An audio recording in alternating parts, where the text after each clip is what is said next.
Uh-oh.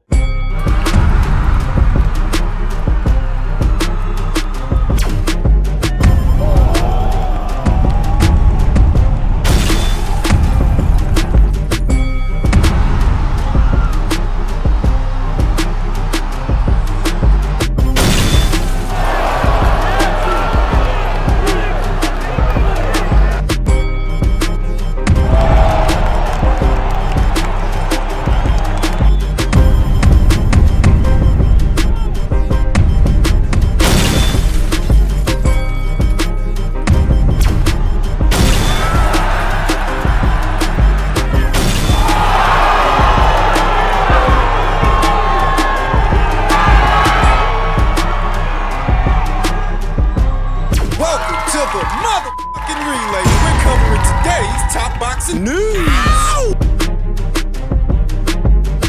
Okay, we'll start with this. A second look at this proposed alliance between Top Rank and the PBC to do more cross-promotional fights moving forward. Some we've already talked about. What was the topic of conversation at a Friday lunch in Vegas that included Top Rank Vice President of Boxing Operations Carl Moretti, company attorney Jeremy Kogel, and PBC representative Louis DeCubas Jr.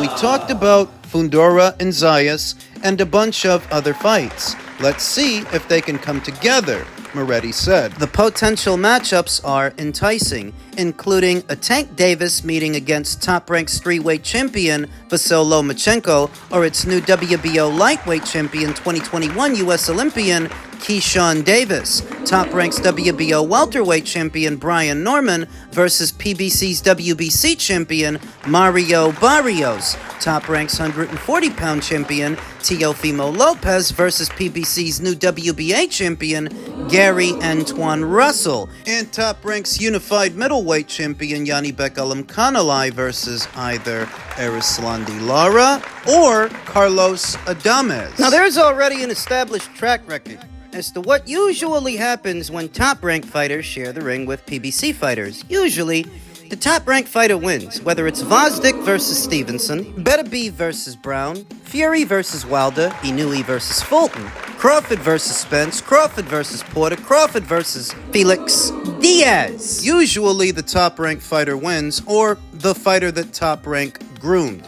In the case of Manny Pacquiao and Keith Thurman, we know that Manny was no longer a top-ranked fighter, but he was definitely a fighter they developed. He was definitely a fighter that they built. They groomed, and what was it? In his early 40s, he was able to beat a 10 years younger, unbeaten Keith Thurman, because usually when top-ranked fighters meet PBC fighters, the top-ranked fighters win.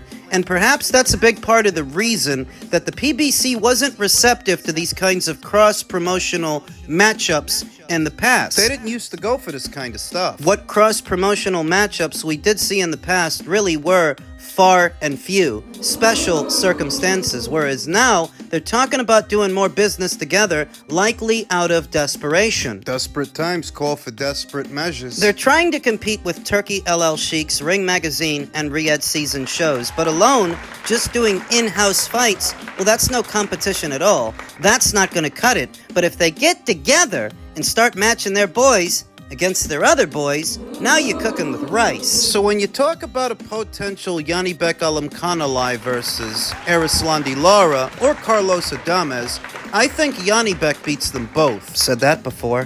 When it comes to Xander Zayas versus Sebastian Fundora and their mandated title fight, I think Xander outpoints Sebastian Fundora. I think Xander beats him. I think Brian Norman beats Mario Barrios. That's one of the proposed matchups. WBO champion versus WBC champion.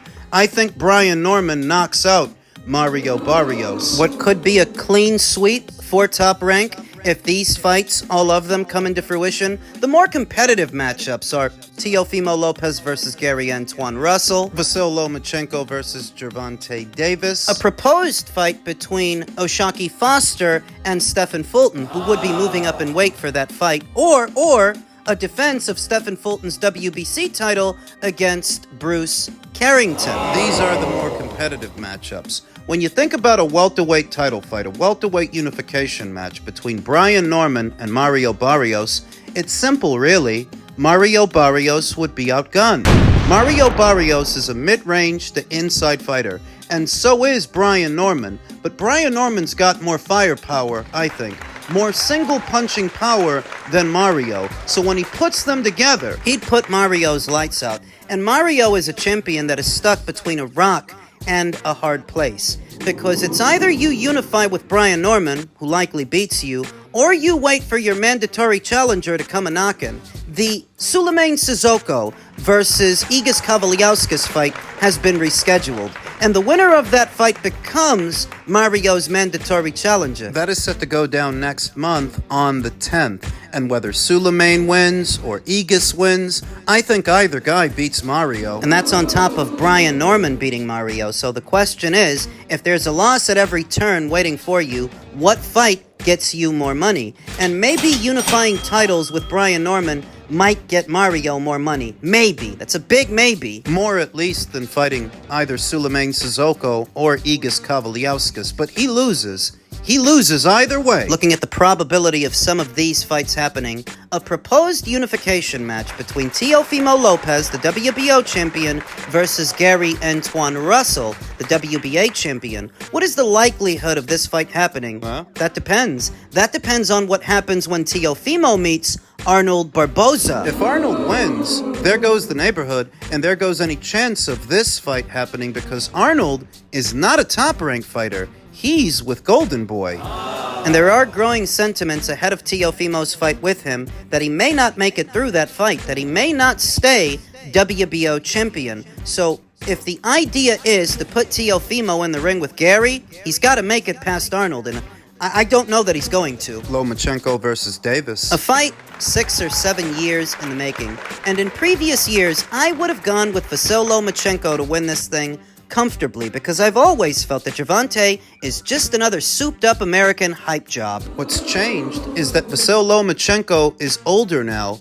more injury-prone, and sparsely active. I think it's already been a year since his last fight, the one with George Kambosos. So if what they're talking about now is planning a fight between Loma and Gervonta for some time later this year, is Loma going to get a tune-up fight? Because if he isn't, that doesn't help his chances.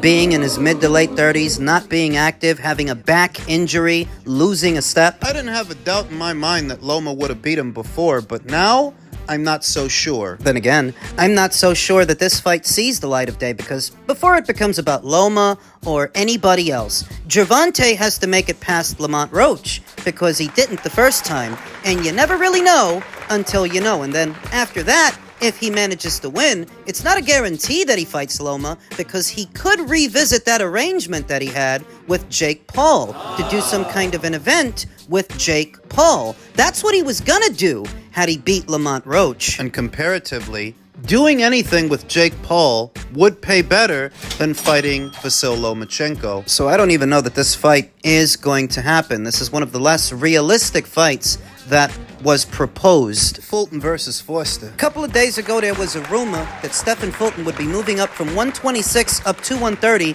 to challenge O'Shaquie Foster for the WBC title. Then the story changed. Then it became about a potential Stephen Fulton versus Bruce Carrington fight. I'll keep it short, I'll keep it simple. I don't know that Stephen Fulton wins either of those fights.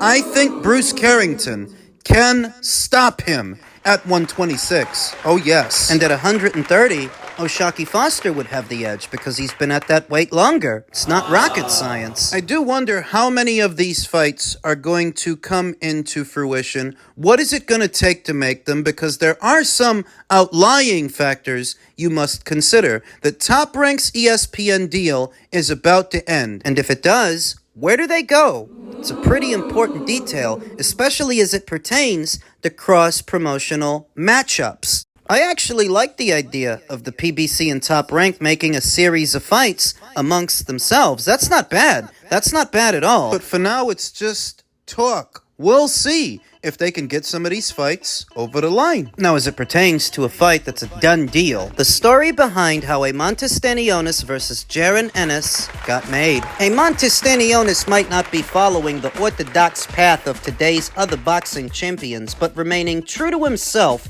has got him to the point of standing as an unbeaten WBA welterweight champion. So who's to question him? The Lithuanian Stanionis, 15-0 with 11 KOs, has rebuffed all interview requests this week as he completes training camp at Hollywood's Wildcard Boxing Club under cornerman Marvin Somodio for his April 12th unification bout against Philly's unbeaten IBF champion Jaron Ennis. While publicity is invaluable as a fight of such consequence nears, Stanionis maintains an old-school philosophy, believing trash talk ranks far behind diligent preparation on the big fight checklist of tasks. Neither guy is really talking, which is good, because that likely means you'll see everything they have to say in the ring. Stanionis' publicist, Mario Serrano, told Boxing Scene this week. Stanionis maintained a similarly determined stance as negotiations with Ennis reached a critical point during the winter. Tom Brown of TGB Promotions revealed to Boxing Scene that he was prepared to pull Stanionis out of the Ennis fight and move on to a WBA mandatory bout against unbeaten Shakram Gayasov. He's the only reason this fight got made, Brown said of Stanionis. Our side was going to walk away because I wasn't happy with the terms. Out of courtesy, Brown called Stanionis before he called the Gayasov team. No, do not let this Ennis fight go, Stanionis told Brown.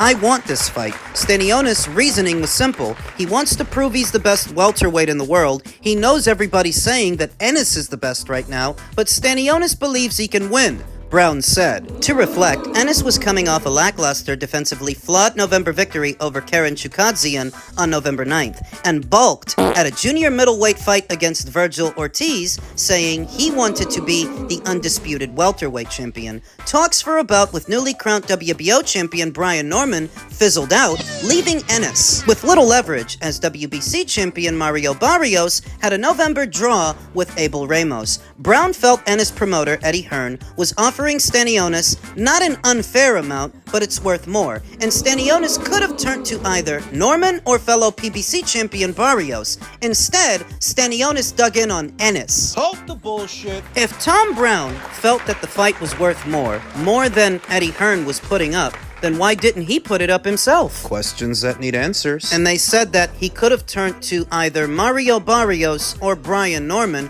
but it's well within your ability to make a Barrios fight because they're both on the PBC side of things, and you didn't. Why not? Questions that need answers. From the time that Stanionis is elevated to full WBA champion till now, what offers have been made on Stanionis' behalf to get either Mario Barrios in the ring or Brian Norman in the ring? Questions that need answers. In turn, what offers have those champions made to unify titles with Amantis Stanionis? Because if no offers went out from either side of the aisle, then fighting Boots Ennis was the only option he had.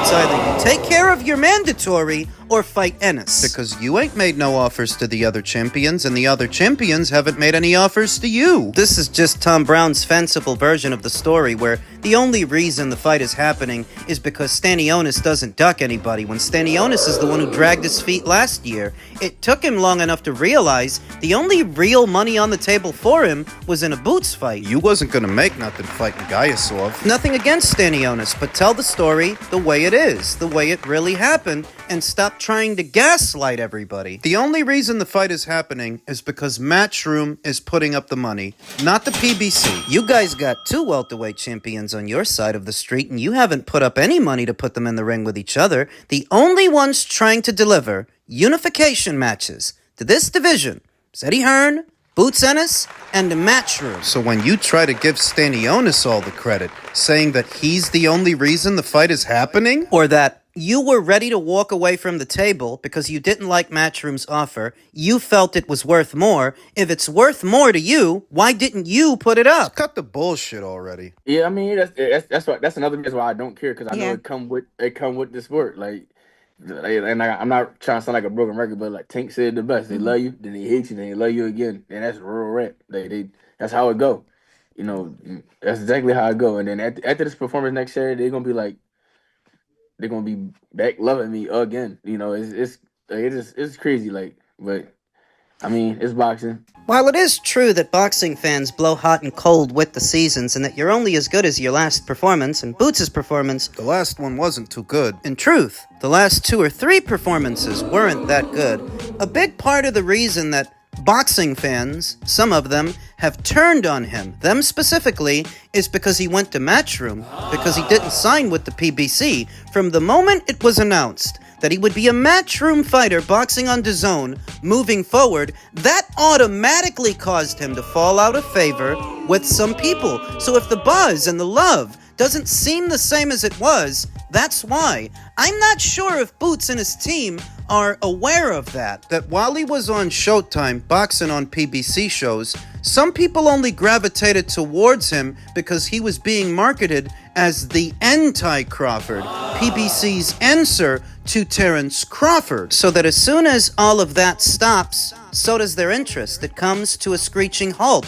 I don't think they actually care if Boots unifies this division and goes on to become undisputed champion. I don't really think they're interested in that. I mean, when he knew he does it, when Usyk does it, hell, when Terrence did it. They weren't falling out of their chairs with excitement. So on the eve of his big unification match with Stanionis, a little over a week from now, There's always going to be a faction of fans that don't root for him the same way they used to because he didn't stick it out on PBC. They were hoping he would sign to Heyman. could you imagine where he'd be right now if he had? Just as sparsely active as the rest of those PBC guys. They barely had any dates last year. It's not much different this one. David Benavidez is a fighter that the PBC is heavily invested in. He's one of their flagship fighters, and he only fought once last year. That's the schedule for what is one of their flagship fighters. So could you imagine if Boots were over there on Amazon Prime with barely any dates? It's a good thing he got out of there when he did. He's headlined 2 shows,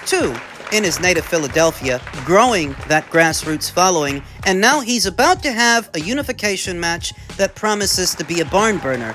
And I do expect to see a better Boots than the one we've been seeing because this is a unification match. So what? No IBF weight cap. The IBF normally has a rehydration cap in all of their title fights, but they waive it if there's more than one title on the line. And that's the situation here. So we might see a more energized Boots, a sharper Boots than the one we've seen the last 2 or 3 fights. And the styles. Styles, as they say, they do make fights. Where Jaron Ennis may have struggled with the movement of a Karen Chukadzian, that ain't Stanionis' style. Stanionis as a fighter is made to order for Jaron Ennis. He plays into his hands, plays to his strengths. He's an aggressive fighter and a mid-range to inside fighter. Those kinds of fighters, that's your David Evanese, and that is your Roman Villa. And we saw what Jaron Ennis did to them. I do think Stanionis is a cut above those fighters, but make no mistake, stylistically, this is a fight that Boots should win. It's just a question of whether he wins a points decision or he goes a step further and knocks out Stanionis. Does he win in style? Because I do have him winning the fight. Now, how he looks throughout the fight, that's something else.